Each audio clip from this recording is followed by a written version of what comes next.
You can hear me, everything is okay. So now we are talking about the autonomous systems, which means, let's start. I didn't even say, I said good morning. Okay, it's okay. I said everything. How are you with this weather? Did you have cold? No? Good. Now it will be nice weather. You will come again to springtime. Okay, so, sorry. So we'll be, as part of the physical oceanography instrumentation, we'll be now talking about the autonomous systems, and which is, we already talked about the moorings, which are this structure here, what you can see here, which is used rather often in situ measurements over the ocean. This kind of structure, this kind of pattern of the moorings have been used in a number of measurements, or a number of moorings in these 26 degrees north measurements of the changes of the global ocean circulation in the Atlantic. So this is something which really has been used. We have used in the Adriatic number of times these things because for example, we have a situation when, for example, you want to know what is amount of water which passes per unit time. What is the flux of water which passes through a certain opening? For example, you know that you don't know, but the Adriatic is connected to the rest of the Mediterranean through an inlet which is called Otranto Strait. And one of the questions which has been we were forced to solve is how much water is passing through Otranto Strait. What is the volume which passes, which passes through Otranto Strait per unit time, and how this rate of change, how this volume per unit time, how it changes with time, because it can be it can change in function of the season. It can change in function of, it can have interannual variability, climatic variability, obviously. And so what we have done, we have did a very similar thing to this thing. We put a number of, in our specific case, we put the 5 moorings across the Otranto Strait, which is about 80 kilometers wide, with number of instruments, number of current meters in these moorings. And we have estimated how much is the water flux across the Strait of Otranto, entering or exiting the Strait of Otranto. And we have done these measurements we took for 1 year. And we end up with some estimate of the average water volume which passes through Otranto Strait, which is 1 million meter cubic per second. So 1 million meter cubic per second exits the Adriatic, and the same amount, the same volume enters into the Adriatic. Why we should have the same amount entering and exiting? Because the sea level in the Mediterranean, the Adriatic doesn't change, should not change with time. If we had some disequilibrium between these two numbers, then there will be or continuous increase or decrease of the sea level in the Adriatic, or in any situation like this. And this is obviously, as you have seen here, there is no continuous increase or decrease of the sea level in the Adriatic. Therefore, the amount of water which enters is should be equal in the first approximation by to the volume of water which exits. So these are the practical use of this kind of autonomous system, which is moorings. Then we have, as I mentioned before, we had also the need sometimes to have the surface mooring in order to to measure the meteorological parameters.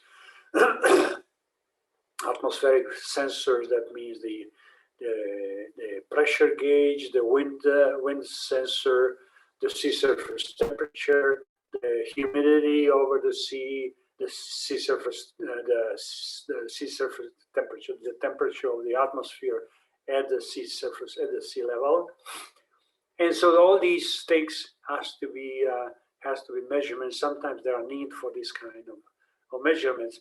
Obviously, these kind of measurements can be obtained also the other way. You know, you can obtain this from remote sensing, but sometimes you would need this measurements in situ. And so so we have this surface mooring, but we can have this subsurface mooring, which is this one here, in order to avoid the influence of waves on the movement of the buoy, and also which influences obviously then the current meter velocity. Here, one of the examples what we have here in the Gulf of Trieste, which you can see from your room, is this mooring, which is we call it Mamba buoy, and it's in front of the castle of Miramare, which has the surface mooring, which has the solar cells, which are used to run the instruments. And then we have the wind measurements, we have the pressure measurement, pressure gauge, and all these instruments which are measuring the atmospheric parameters at the surface. Underwater, the situation is this way. We have here the three-point mooring, and it has and it should somehow measure the vertical structure of the temperature, salinity, and other parameters. How do we do that? There is a winch here, which every 3 hours lowers the instruments from surface to the bottom. Here is the depth only 20 meters, and it gives every 3 hours gives the vertical profile of temperature, salinity, oxygen, and so forth. In addition to that, attached to these mooring, there is the ADCP, the vertical measurements, the vertical profiles of currents, which has been measured every half an hour or so. So we have the complete coverage of vertical of the measurements over the entire water column in this way. And this is the scheme. I don't want to go into much details. This is, you can see that this is the winch which lowers the sensor from the surface to the bottom in order to get the vertical profiles. And here is all the parameters which are measured: wind speed and direction, air temperature, atmospheric pressure. In the sea are temperature, salinity, pH, dissolved oxygen, chlorophyll, fluorescence, turbidity, speed, and direction of current. So all these parameters has been measured over the time scale with a resolution of about 3 hours. These data are then sent to the receiving station at the coast, so we have the data available in the real time. And this is how it looks like. The web page where you have the wind speed, the wind direction, maximum wind, air temperature, humidity, pressure, atmospheric pressure, temperature of the sea, salinity of the sea, and so forth, and the time at which it has been measured. So you have this data in the real time. These are very, very important measurements. Having the measurements available in real time, since in that case you can have you know exactly what is happening in the sea at that specific at that very moment. And this is the graph which shows the time-dependent variations of different parameters. And then there is this long-term variability in the tropical, Atlantic and Pacific. These are the example of open ocean and moorings. This is what I was remembering to you. I was talking to you about these large-scale measurements, long-term measurements of the transport of meridional transport in both in the Atlantic and Pacific Ocean. And so these are the mooring arrays, Pirata, it's called, in the tropical Atlantic Ocean, for example. And then we have Atlas moorings to monitor long-term variability in the tropical Atlantic and Pacific. They are used to predict the El Nino. So they collect the data, send the data in the real time to the prediction center. These data are then assimilated in a numerical model, and they are used to predict the El Nino in advance about 1 year. So they look like this thing, and you can see that most of the measurements has been done up to first 700 meters, where the main changes appear. We have seen that the northward transport with the Gulf Stream, for example, appears in the first 500 to 700 meters. Therefore, there we need the highest possible spatial resolution. So this is how you really structure your mooring in a way that it gives you the good enough spatial distribution, and that it gives you the data what you really need. In that case, in this specific case, temperature and salinity, in order to obtain the northward transport of heat and salt. And then associated to that are the temperature, the meteorological data. And then obviously they do the service of these stations every 6 months or something with the ship, so that the people have to. So yeah, they are not perfectly autonomous in the sense that you leave them for 6 months. They are autonomous. They have their autonomy, but not infinite autonomy. They have their autonomy, which depends on, as I told you before, on the batteries capacity, on if there is some problems with the mooring, then the people has to intervene and come with the ship. And they know whether the system is functioning and whether each of these stations are functioning, because if they don't receive the data, that means that something is wrong with the system. And and this is the example of open ocean array, which is the Pirata in Atlantic Ocean. This is the South America. This is Africa, and these are the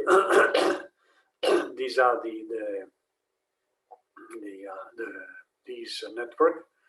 And here they have, as I told you, the transmission of data in real time via satellite links. So they send the data via satellite links. And this is, for example, the wind dynamic height. They give the temperature as a function of depth and time, and how it changes in function of time. And you can see obviously that there is a seasonal signal. The warmest part is in August, September, October. This thing here, and then you have these changes. You obtain these changes in the real time. Now we have towed vehicles. Towed vehicles are used from research vessels to study oceanic processes which require high spatial resolution. So with the moorings, you cannot have a very high spatial resolution, at least in horizontal. You have a limited number of moorings, you have a limited number of instruments. And for example, in the Atlantic, you can see that the distances between these moorings is on the order of 50, 60, 500, 600 kilometers. So the resolution, the spatial resolution are such that you cannot resolve the phenomena of the high spatial scales, of the small spatial scale. For example, to give you an idea, this is the 500 to 600 kilometer distance between these, and but the typical the typical eddies in the ocean, specifically in this part here, are on the order of hundreds of kilometers. So if you have the distance between the two moorings of 500 kilometers, you are certainly not able to resolve whatever is happening on the time scale shorter than that. So in order to get the higher resolution, you have to change the sampling strategy. The sampling strategy, one of the possible solution for the sampling strategy is this one, the towed vehicles. And which are used from research vessels, they are from research vessels because they give you high spatial resolution. Or, for example, they're giving you mixing in France and processes in the high variable upper ocean. And they typically stay in close to the surface or in the surface layer. And they have towing cable and winch. And the underwater body is fitted with pair of wings, so it can go up and down, but not very deep. And it controls its flight, so it goes up and down. It goes up and down like an airplane. And in addition to sensor packages, usually these are CDDs, temperature, salinity, and depth. You can add some additional sensors for chemical measurements, for example. You can have the pressure of this. Pressure is important because you should know at which depth your instrument is doing the sampling. And so you can see the deployment of these kind of vehicles, and it can cover the depth range of 250 to 500 meters. So it goes down to 500 meters and then goes up to 500. Once it reaches the surface, then it goes back. And you change this, this going back and up and down changes by changing the orientation of the wings. And as you can see here, it traverses 250-meter depth range once about every 5 minutes. So it's a very high spatial and temporal resolution. So you have the horizontal resolution on the order of 1 kilometer. So comparing this 1 kilometer horizontal spatial resolution with your 500 kilometer spatial resolution with moorings, you can see what is the good thing with these style of vehicles.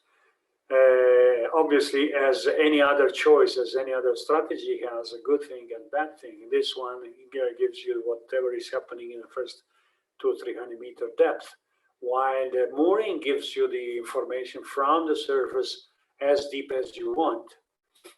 And so therefore this is that's one important thing. And so if you want to study fronts in the ocean means that the areas which separate the two zones of extremely different oceanographic characteristics. And if you want to study these kind of, and these fronts are on the order of 10 kilometers or something. So you have to use this thing.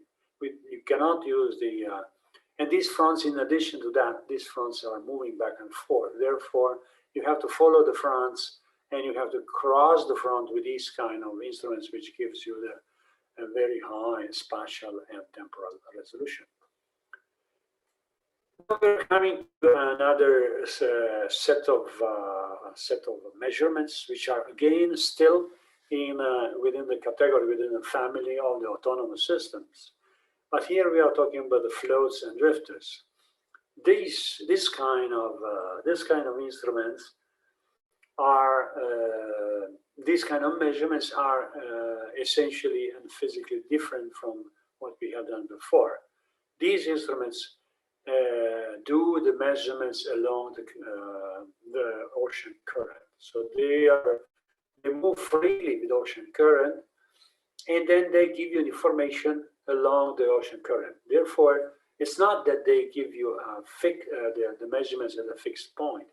They give you the measurements along the current. So you have to take, these two measurements are not completely comparable.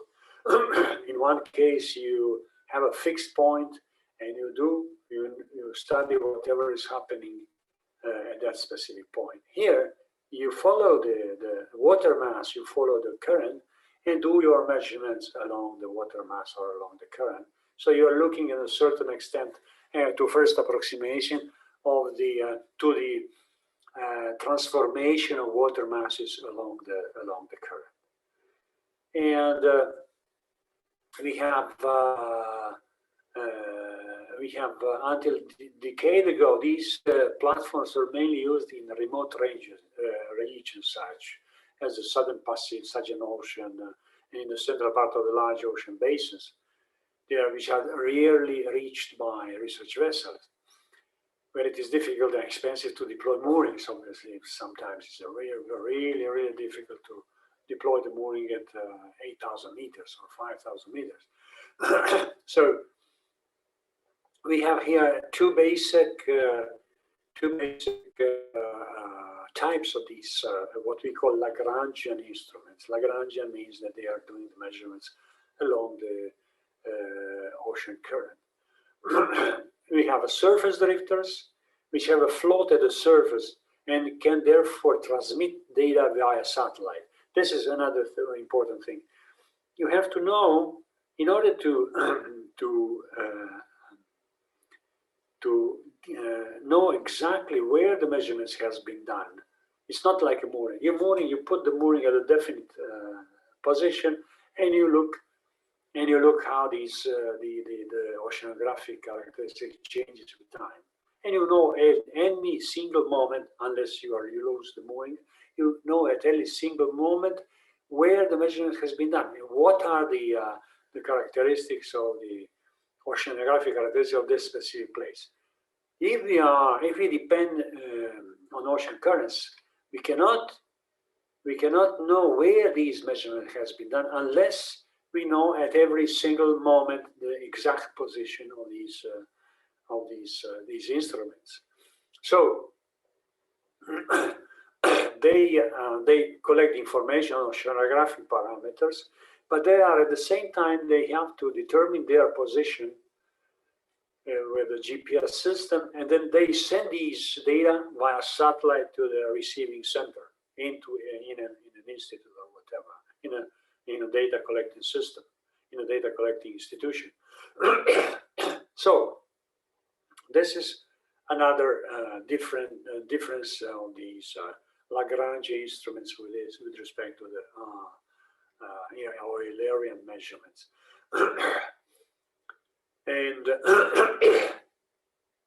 they have so they practically every hour, every half an hour, they do the oceanographic measurements of all the sensors which are stay there. They have a typically temperature, occasional salinity underneath the float. These data are then collected and sent via satellite into the receiving center. But one of the problem with these construction problem with these drifters is that they have to be prevented from being blown out of the area of interest by strong winds. They don't have any free part above the sea surface. So they look like this thing here. You can see these four balls, and the main part is here below, which is two eyes, and then they are taken away with currents. And here you have the antenna. This antenna is used to transmit the data to a satellite, its position, temperature, salinity, and all other oceanographic parameters which are present. And so this is one thing.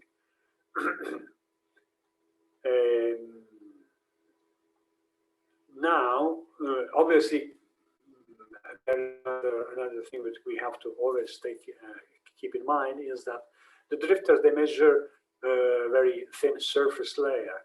So whatever data you obtain from surface drifters, you obtain the surface oceanographic characteristics. It's a little bit more, and these data are representative of a larger surface layer thickness, but still it's not more than 100, not very deep. It's very thin surface layer, but it's a little bit thicker than what we obtain from a satellite. Then we have floats. Floats are again Lagrangian way of measurements, and they are used for subsurface. They are used for subsurface drifters and are designed to be neutrally buoyant at the selected depth. What that means? That means that they are neutrally buoyant at a certain depth where their weight is in an equilibrium with the density of the water column at that specific depth. So they're behaving like water, like an additional water volume, which obtains exactly the same density as the density where they stay. You remember when I was talking about the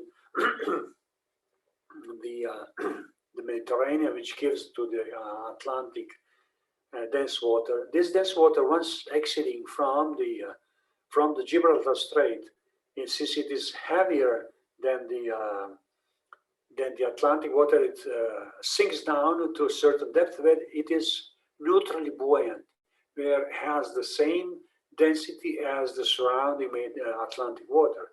Here is the similar thing. We launch our floats into the sea. What they do, they're heavier than the surface water, and then they sink. They sink and until the depth they are neutrally buoyant, until the depth where they have the same weight as the water surrounding. So these drifters can be arranged in a way that they can follow ocean currents at various depths. You can arrange that their density is such that it can be neutrally buoyant at a few hundred meters or below 1,000 meters. We typically use floats in the Mediterranean which are neutrally buoyant at 1,500 or 2,000 meter depth. And what is going on? Because once they are at the depth where they are neutrally buoyant, they do their measurements. But how do we get these data out? Because with the drifters, it's easy. I mean, drifters are always at the surface. They send with their antenna, and no problem about that. Floats is a different thing. The floats, somehow, in a certain moment, they have to come into the surface, send these data via satellite and the position, and then come back to the same depth where they used to be. So they are programmed in such a way that they can be programmed for any depth, and then also obtain temperature, salinity, and some chemical parameters like nutrients and so forth. And these flows, you can change their buoyancy. So by changing their buoyancy, making them heavier than the surface water, they sink down in a certain depth where they are neutrally buoyant. After they're programmed in such a way that after sometimes, let's say 4 or 5 days, automatically they enlarge their volume, become lighter than the surrounding water, and then go up into the surface. But once they reach the surface, they send their data via satellite to a receiving center, and then after a day or less than a day, they are programmed in such a way that it becomes heavier, then they go back to the same depth, for example, to 2000 depth. So this is how they function. So they typically, what we use here in the Mediterranean, but more or less this is the same principle as in the rest of the ocean. They stay at a certain depth for 5 days. They follow the currents at 2,000 meter depth, and then they come to the surface, send the data of their of their position, and send the data on oceanographic parameters, and then they go back. So in that way, you follow you have your information on the oceanographic parameters. You obtain information on ocean currents at that specific depth, in this specific case, 2,000 meter. This is one thing. The second thing. And the third thing is that when they go up into the surface, they do measurements of the oceanographic parameter profile. So you have not only the temperature, salinity, or whatever oceanographic parameters at a certain depth, but you obtain also the vertical profile of temperature, salinity, and other oceanographic parameters from 2,000 meters to the surface every 5 days, for example. So this is a very good thing, that you obtain not only the velocity, current, and direction at a certain depth, not only the changes of the oceanographic parameters during their transit time at 2,000 meter depth, but you obtain also the vertical profile of oceanographic parameter at a specific depth, at a specific site. So we have the continuous monitoring of the state of the ocean, with all data being relayed and made publicly available within hours after collection. So what is this? Another important stuff is that if you want to get the oceanographic data for a specific part of the ocean, you simply go into a site, you pick up the data what you are interested in the real time, or almost real time with a few hours delay, and you see what are the oceanographic conditions in the place you are. The Argo program, this is the array of such flows, which is not very well known, began in the year 2000. The Argo flow program is fully operational with the 2,000 floats in the world ocean at any time. So 3,000 floats are the people try to maintain the number of floats at 3,000 in the world ocean in order to obtain optimize the coverage of the world ocean. Obviously, what you cannot say where they will finish, where they will go, because they are following the currents. So at 3,000 floats, it seems that the 3,000 floats represent a very good coverage of the world ocean at any time. In the Mediterranean, we have like 200 floats over the entire Mediterranean, which are kept there, and a much larger number of drifters.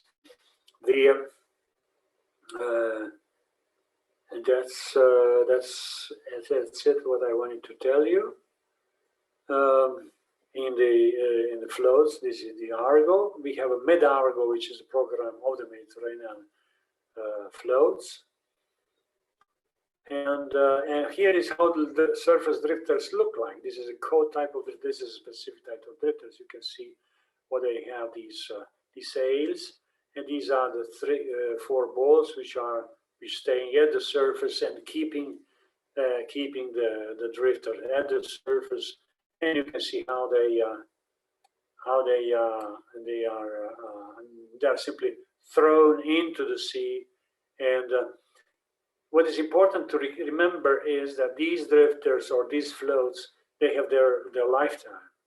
They after sometimes they are lost or they die because of the batteries, because they beached, they finished at the beach and so forth. So the typical lifetime of these drifters or floats, obviously depending on where you deploy them, it's on the order of 2 to 3 years. Around 3 years is their lifetime. Then there are surface drifters, which gives you somehow the integral structure of currents from the surface to a certain depth. Because here, since this is 1 meter, you see. So when you measure the currents with these drifters, or when you determine the current with these drifters, you obtain something like an integral over the 1 meter. So this is a 1 meter integral of surface currents. You can increase these special integral of surface currents by introducing these holy sock drag, which is this one here, which is like 15 meter long.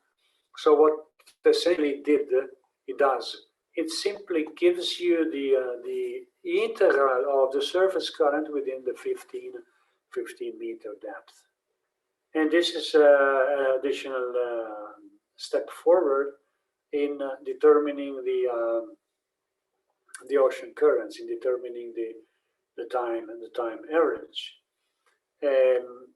They have also this ball here at the surface, which can have also in it the meteorological instruments. So it has barometric measurements, atmospheric pressure measurements. They have surface temperature measurements. They cannot have measurements of the wind, because you should determine the wind, relative wind with respect to these surface drifters. And so that's another development, another variant of these strings. What are the drifter characteristics? They are low cost. They cost like 1 to 5,000 euros. They are generally expandable in the sense that you put them into the sea and you don't recover them unless you do really want to recover them and try to reduce the sea pollution. And here they are tracking and data telemetry with Argos, GPS, Iridium, GSM. What data they give you? They give you near surface current, 0, 15, 15, and 50 from successive position. They give you SST temperature, sea surface temperature of the sea surface salinity. They give you optical parameters, some optical parameter. They give you air temperature, atmospheric pressure, wind speed and direction. You can get also the wind speed and direction, but you have to do the additional operation that you have to correct the obtained wind speed and direction by the velocity of movement of the drifter itself. Obviously, as you can see, as you remember, this correction should not be very large. Should not be very large, simply because of the fact that the wind speed is 1 order of magnitude larger than the current speed. Therefore, the correction is obviously much smaller than one would expect. Again, here near real-time data processing, dissemination, sampling period is between 0.5 and 2 hours. So every 0.5, every half an hour to 2 hours, there is a sampling of oceanographic data. How they are launched? They are simply deployed. They are simply thrown away from the ship. And here is this holy sock drifter, which you throw it from the ship. Here is how the data look like from by putting together drifter tracks, for example, for the Mediterranean. This is these are the Mediterranean drifter tracks for the period between 1986 to early days to 2010, and you can see that these what we call the spaghetti diagram. Each of these this red line or curl, or red or green or blue curl shows the movement of the drifters from the very beginning you deploy them until you recover them, or until they die. You can see, for example, that there are drifters. We start them from here, and then they cross the entire Mediterranean, and then end up at the southern part of the Mediterranean. One more, in the specific case of the Mediterranean, one more positive fact about the drifters is that they reach the area where you are not supposed to go with ship. If you go to the southern part of the Mediterranean, it's not that you cannot go without specific permission of the local authorities and so forth. If you throw these drifters, they cross the border. They don't know the borders. You can see also that there are some places where there are eddies or gyres. You can see these small eddy here, where the drifters stay there.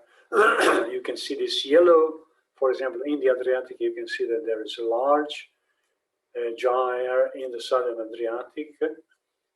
And so you can, from here, only looking at these images, you can understand quite a bit concerning the surface circulation. Obviously, not everywhere, not at the places where there are a huge amount of drifters, or where the drifters stay all the time.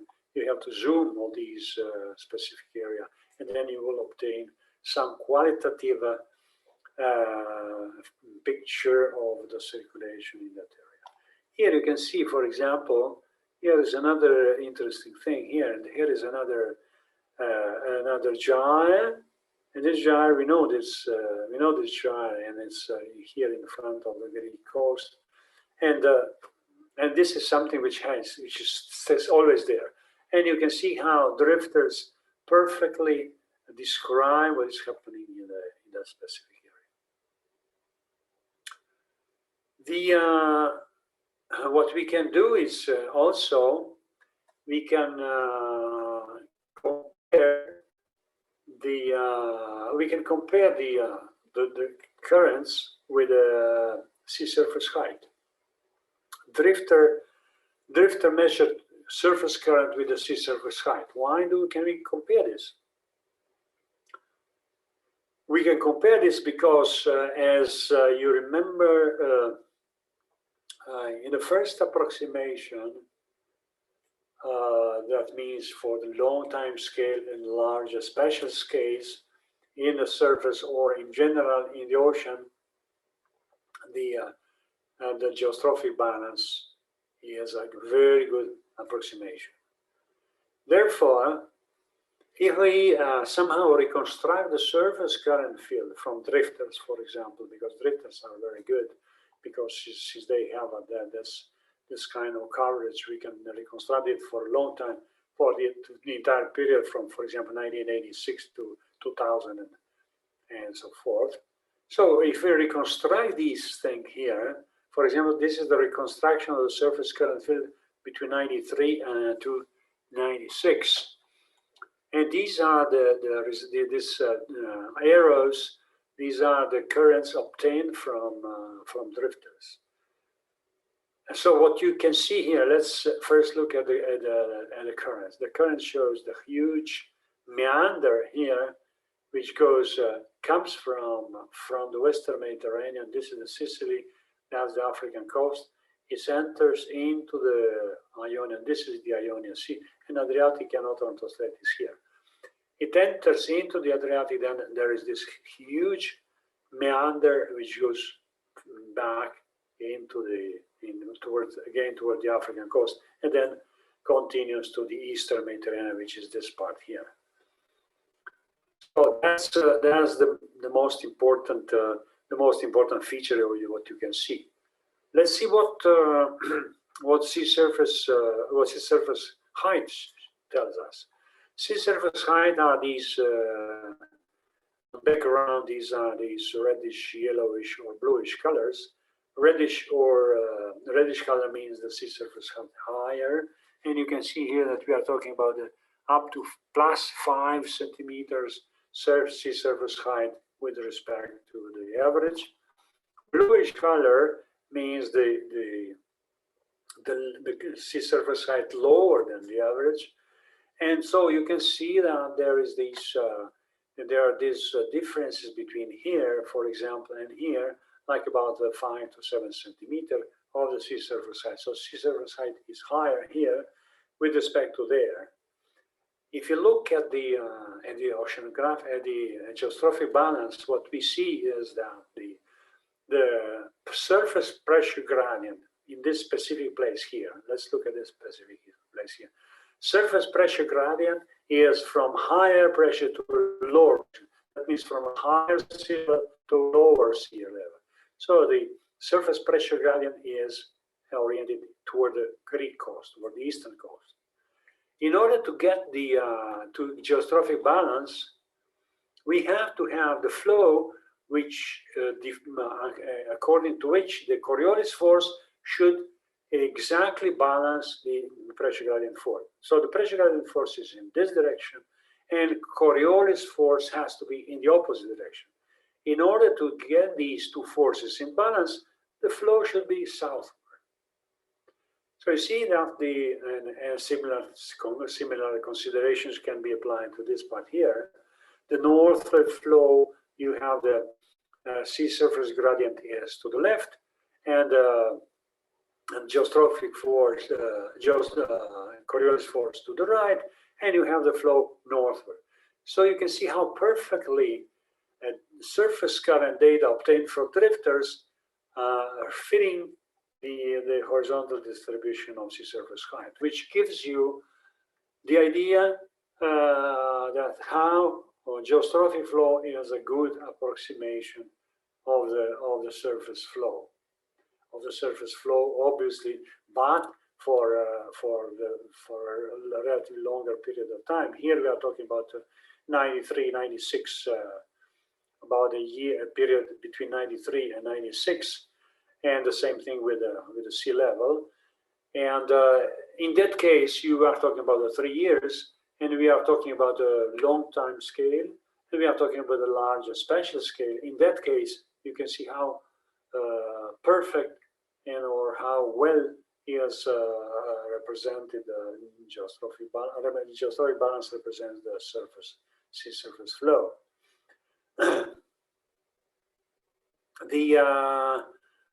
You can see the number of these this kind of examples. Here is another example. Again, you have these huge meander. Again, you have the flow which follows the sea surface height, leaving the high sea surface on its right. And you can see here this is the eddy what I was talking to you about. This is the eddy which is present there. This is the Mesoscale Eddy, and Mesoscale gyre, sorry. And you can see that here the flow here is around this way. So it's anticyclonic clockwise, leaving, if we are talking about the geostrophic balance, leaving the high sea level on its right. A similar thing is here.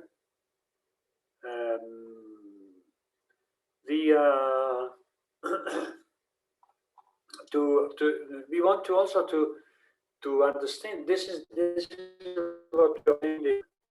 This is what we obtained with from. Oops.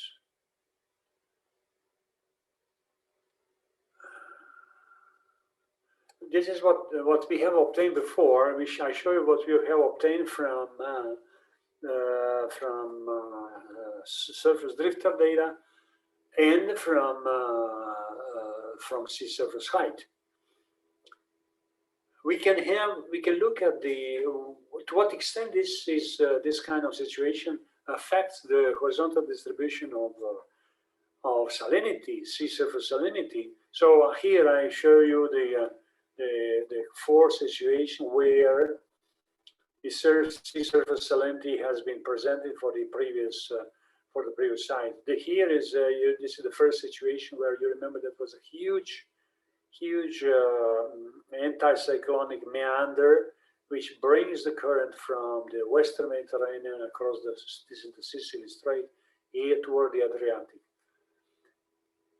In order to interpret the terms of the current, we have to know somehow about the horizontal distribution of salinity. We should know that the surface salinity in the Western Mediterranean is lower than the sea surface salinity in the Eastern Mediterranean. Therefore, if we have the great meander, a huge meander, bringing this Western Mediterranean water into this area here, we have to see this signal in this horizontal distribution of salinity. And indeed, this tongue of lower salinity extends far north because there is a current flowing this way. Remember? Here, see this current flowing this way and bringing the low salinity water into this area here. So you can see how perfectly fit the situation of the sea surface height, the situation of the geostrophic flow with the horizontal salinity. So the current is responsible for transporting, not transporting either heat or salt. The same thing is happening in the world ocean. In the world ocean, you have the current flowing from the equatorial area toward north, bringing to the north heat and salinity, and here is the same thing. So wherever you see the surface current pattern or the current pattern in general, this current pattern in general should somehow reflect in the horizontal distribution of the oceanographic parameters. So you can see here that for different intensity of this meander, there's a different intensity of this freshwater tongue which is extended toward the north. Surface drifters in a world ocean today, no, it's not world ocean today, it's 2013, and these are the surface drifter distribution all over the world ocean. You can see that they are of different density in different parts, and but they're different densities partly due to the convergence or divergence in the world ocean. On one hand, on the other hand, their distribution depends on how the people has been launched them, in which area they launched them. Okay, so that's some, to a certain extent, the horizontal density, the distribution of drifter array is reflecting also the divergence or kind of convergence in the world ocean. Wherever you see the relatively low concentration of drifters, if they are assuming that they are launched more or less equally all over the world ocean, when you see these relatively low concentration of drifters, for example, along the equator in the Pacific, but also in the Atlantic, you remember that what we have here is that we have the equatorial upwelling. We have equatorial upwelling because the Coriolis parameter does change the sign crossing the equator. What that means, upwelling? Upwelling means that you have the flow that you have in the surface, you have the divergence, You have the divergence, and then you have the upwelling from deeper layers into the surface layer. Divergence, what that means, divergence? Divergence means that you are keeping away the surface water from a certain area. In fact, if you see these, why do you see these low concentration of drifters? Because there is a divergence in this area here, so they are taken away from that area due to the changes of sign of the Coriolis parameter, and so you have the lower concentration of drifters in that specific area. Okay, so that's and here this is that's a specific area where you have subtropical gyre. Okay, subtropical gyre means that you have convergence due to the specific pattern of the wind field, because the wind field, the wind stress curve or Ekman transport is doing in such a way that they're causing the convergence in this specific area. Convergence in that specific area doesn't mean anything else. This means simply that as a consequence of that, after some time, when you throw the drifters all over the area, there will be a larger concentration of drifters in the area where you have the convergence. Okay, so that's this is how you can really learn very qualitatively on what is going on with this ocean circulation by simply looking at the horizontal distribution of drifters in this specific case, or whatever you throw into the sea, you know.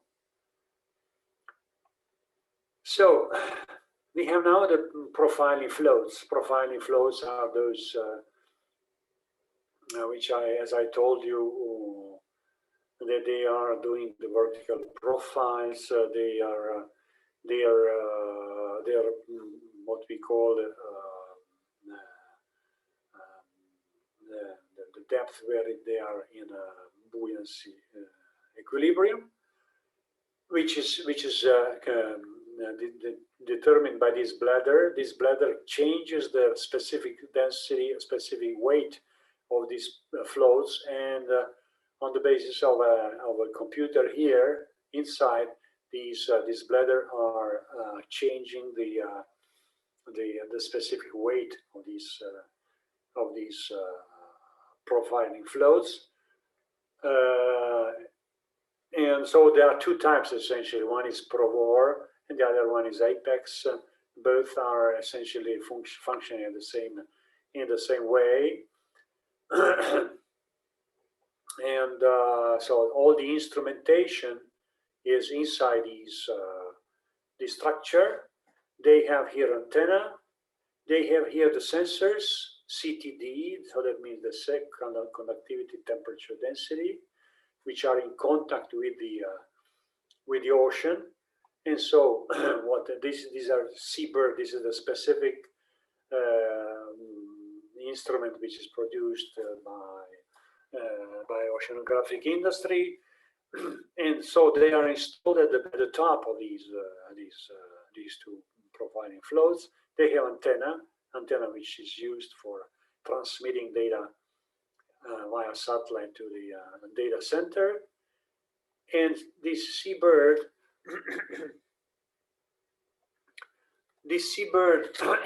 sorry, a moment,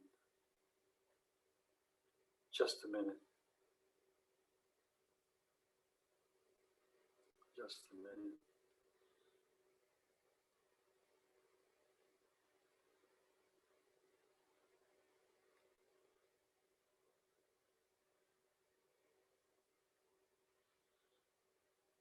Sorry.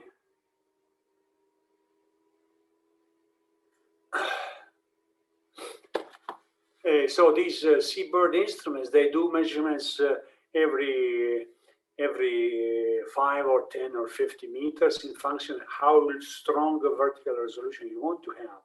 Here at the surface layer, obviously you can see here at the surface layer is the resolution, vertical resolution is higher than in the deeper layers. Why?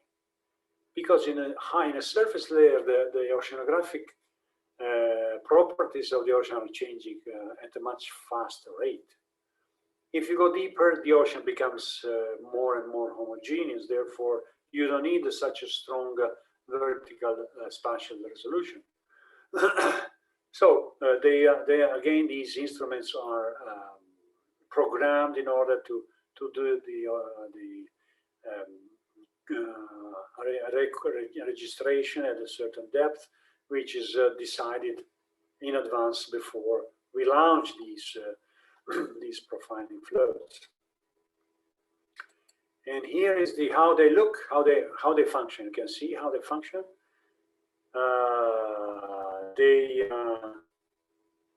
What they do is that first they have in the Mediterranean, we decided to put them to drift at 350 meters. I'm sorry. To drift at 350 meters. Why 350 meters? Because we know that 350 meters, there's an important water mass which influences the entire Mediterranean. Therefore, what we program them to, once they are launched, they go to a depth of 350 meters. They are drifted at that depth for 5 days. After 5 days, what they do, they descend to 2,000 meters. They do the measurements descending and ascending of the all oceanographic parameters of all the sensors what they have available. And so when they reach the surface, they send the data. And when they send all the data at the surface, then they go back at the chosen depth and then drift again for another 5 days. And then they do the descent and ascent for another. So we have a near real-time data every 5 or 10 days. We have pressure, temperature, conductivity or salinity, oxygen, chlorophyll, turbidity, whatever we want, whatever we need, we just put the sensors here. This is good for them because you can put any sensor you can imagine to put into that. Obviously, the currents are measured by following their drift. So, how do you determine the current? You know the position here. You know the position here, and the difference between these two distances is the average current for 5 days divided by time. So you obtain the average current between two positions where the float reaches the surface, and this is your estimate of the average current. It's not the instantaneous current, but it's average current over 5 days. And the same thing is here. So they are doing measurements of the average current as at a 350 meter or whatever depth you decide to do the measurements. And then every 5 days you get these vertical oceanographic instrument or parameter profiles. These are also generally expandable, so that means they get lost. Medium cost of these are between 15 and 20,000 euros. Obviously, this range of the price depends on what sensors you install on them. And then they are long-lived; they live more than 3 years. So that's a pretty good compromise between the price and their lifetime. This is how they are launched into the sea. They are deployed, or they are deployed in a carton box, and which then, when it's reaching the sea, the seawater is destroying this carton, and then they exit outside, and then they start measurements. Here are the examples of these ocean sensors, for example, the ocean autonomous system.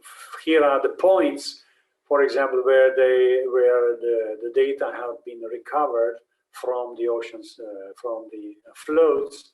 Here is the Western Mediterranean, just to give you an idea, but this is not essentially in this specific case. And all these, each of these circles are the data point, and this data point gives you this vertical distribution of either of temperature or salinity and density.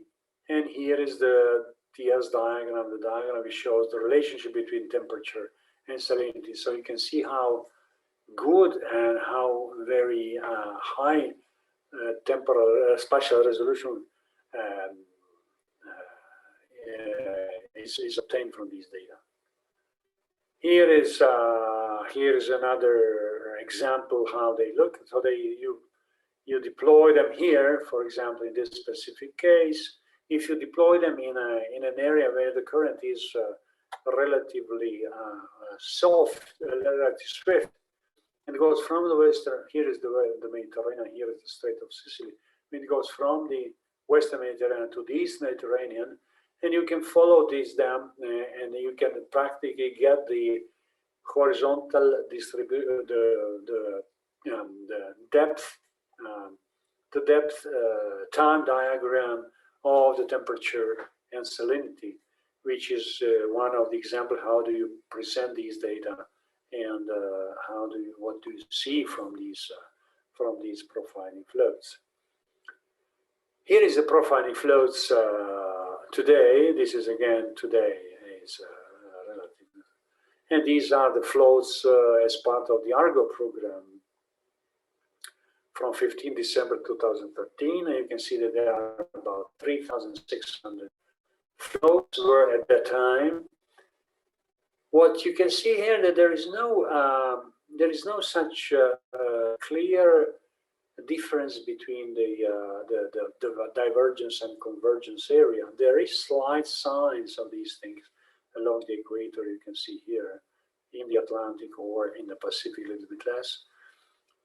And you can see also the convergence area where the subtropical gyre present, but not as good as drifters. What that says says to us? This says to us simply that this is the deployment of these drifters these floats has been done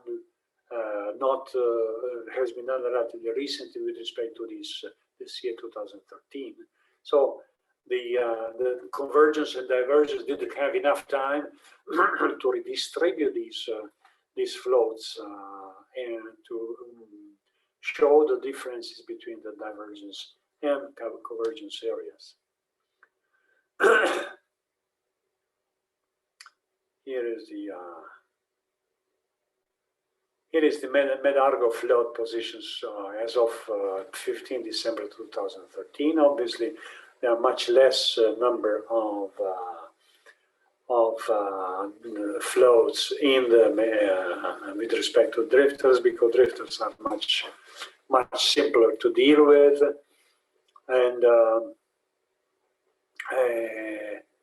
you can see here that there are rather even distribution of flows over the Mediterranean, and this is the last position at that specific day, the last position of 15 as of 15 December 2013. So if you do what we call a spaghetti diagram, then you will see what is the path of these flows, and you would learn you would learn very qualitatively what is the surface flow, the flow pattern. Then we have the underwater vehicles, which are gliders. Gliders are driven by positive and negative buoyancy created by a change in volume. So we don't need a propeller here. We don't need the engine here. You simply change the buoyancy here in this part of the glider, and it goes up and down. It goes up and down, but it has a wings which convert the vertical velocity into forward velocity. So you make them going down or up, but by changing by wings, you transform the vertical velocity into the forward velocity. So to change in the direction of the glider, a rudder is used, or internal mass is rotated. So you can rotate the internal mass, and then it goes changes also the direction. And obviously, the glider moves downward or upward in sawtooth pattern. So if you have when it goes down, it has one component of velocity horizontal and one component of velocity vertical. If you do the resultant velocity of these two, vertical and horizontal, you get the sawtooth pattern, downward or upward. So this is that's one thing. So this is how glider is functioning. You can see this goes sawtooth pattern, and every 2 to 5 kilometers between surfacing makes the horizontal distance between the two surfacing is 2 to 5 kilometers. While surfacing, again, it's a similar thing as in case of floats. It sends the data via satellite to a data center. So it gives you the profile. The vertical profile is not the vertical profile, but it's in a sawtooth pattern. Gives you a vertical distribution of the of various oceanographic parameters. Everything depends again on what sensors you put on it. Once you have these glider, it's okay. It's normal that you put as many instruments as possible in order to get as many information. Once you do all these operation and you buy these instruments, the typical horizontal velocity is 20 to 40 centimeters per second. So it has more or less the horizontal velocity is on the order of the velocity of currents in the ocean. And the vertical velocity is pretty high, it's 10 to 20 centimeters per second, with respect to the normal velocity of the ocean, which is on the order of a millimeter per second. Here is the 1 or 2 orders of magnitude larger than the normal vertical velocity in the ocean. Therefore, if you talk to what extent and how the velocity in the ocean interact with the pathway of the glider, you can see that since the horizontal velocity of the glider is on the order of the horizontal velocity in the ocean, the horizontal velocity in the ocean can move the glider between the programmed path and the original programmed path and the real path. So to a certain extent, the glider gives you an idea or gives you a feeling what is the horizontal velocity with respect to glider, or glider with respect to the horizontal velocity in the ocean. Okay. Here is how it looked like. It has a relatively high cost. It's like now it's even 100,000 euros. It's not expandable. That's important. So you recover it because you use the coastal station and you change their path. You can reprogram this while in the sea and so forth. It gives you again a near real-time data while surfacing. It gives you pressure, temperature, conductivity, oxygen, chlorophyll, turbidity, and whatever you want. And so it's a very versatile instrument, a very versatile autonomous system. And we here, for example, in OGS, you have them like 7 or 8 of these guys, and they are doing usually the measurements in the Southern Adriatic or in the Mediterranean in general.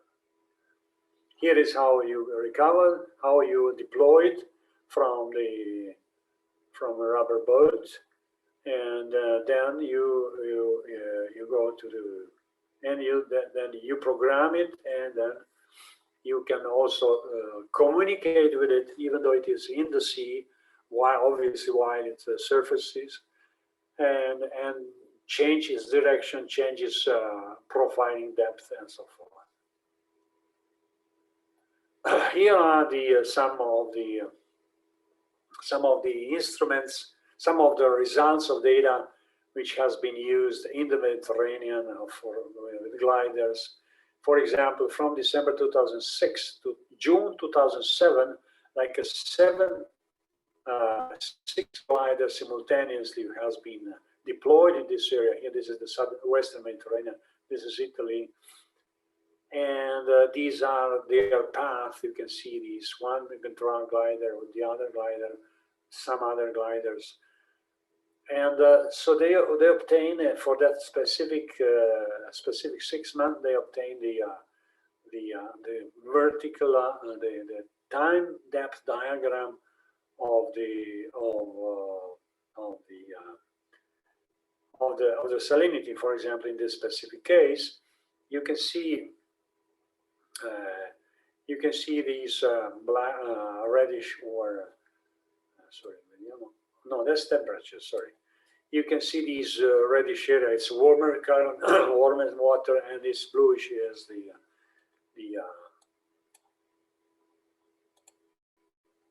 sorry.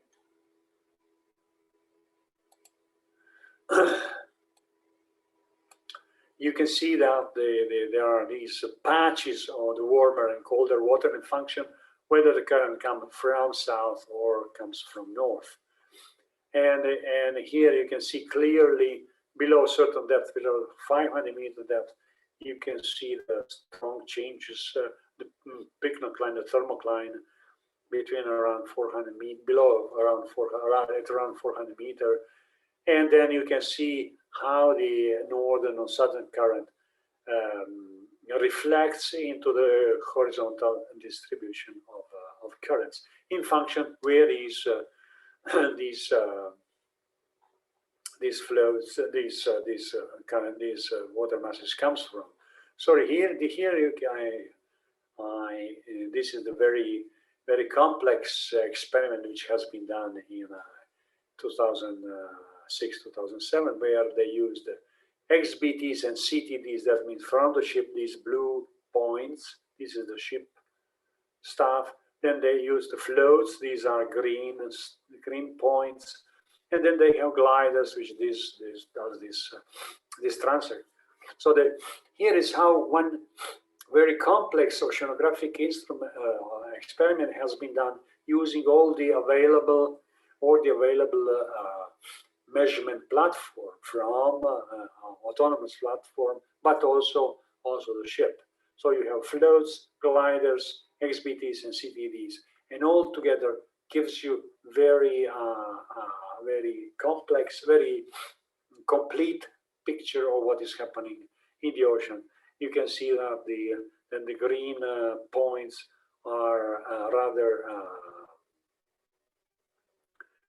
they show the closed structure, for example, here, because these are floats and they are following the current. So here they enter into an eddy, and they stay into an eddy for some times, and so forth. Okay, so that's another interesting thing is that. So that's mainly what you can get from these information. We have also the autonomous submersible. Are not a frequent use. They are very rarely used platform in physical oceanography. They are used for studies of biological studies, or in general where they need to have the photograph and so forth. They are self-propelled vehicles that can be programmed to follow a determined gliding path. So you simply program them to follow the predetermined diving path. They have a great potential for physical oceanography, but they are not used too much. They can obviously, as any other autonomous system, they can carry instrumentation such as CDD and survey an ocean by regularly diving and surfacing along the track from one side of the ocean to a region to another. But they are not very much used. They are more used in the other instruments like the floats and are used much more. Here is how future in situ oceanographic measurements should look like with using autonomous systems. You can have you will have the drift gliders. There will be a bottom mooring. There will be the vertical the vertical autonomous vertical sampling instruments that they would do the sinking or going up, and they would be moored, and they would give you information at different points on the vertical pattern of the oceanographic parameters. So this would be how the future oceanographic measurements would be done using autonomous systems. Obviously, here to this thing, all the satellite data will be integrated. So we'll have, and we still, it's already, it's a future. We reached the future. We are now in the future. We will have the satellite, which will be measuring the sea surface characteristics from salinity, temperature, wind field, combined with all the measurements in a subsurface layer. And so this is the complete set of usage of oceanographic observations from autonomous systems. You can notice here that no ships, at least here in a specific place, they are not planned. They are not here. So we might be able to do all the measurements by using autonomous systems. Here is the observing system for ocean interior, relying on autonomous vehicles and only in a few ship serviced elements, because the ships should be always there. The ships should service the different elements, but the data transmission control is by satellite. So whenever we have the signal that some places there is something wrong with one of these instrumentation, the ship should go there and should do some servicing, and this is the science fiction oceanographic glider, which looks like X-ray, and here is that's the future. That's our future. Hope you will see this our future. But we are not. I would say we are not far away from that future. Okay, so I think that I would finish this few minutes before, because we close this this lecture with autonomous system, and next time we will have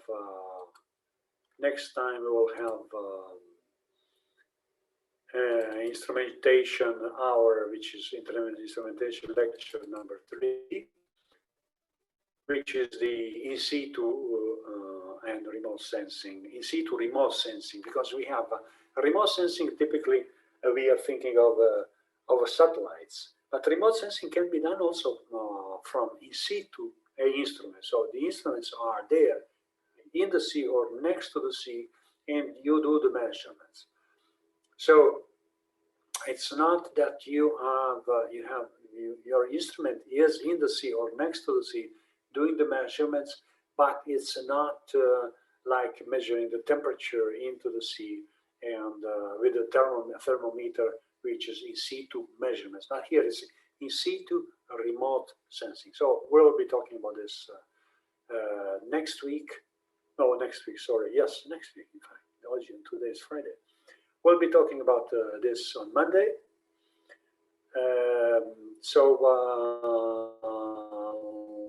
We'll see you Monday. And in the meantime, I wish you a happy weekend and enjoy this beautiful weather. And see you around. Bye. Thank you. Bye. Bye. Bye-bye. Bye. Thanks. Thank you. Bye.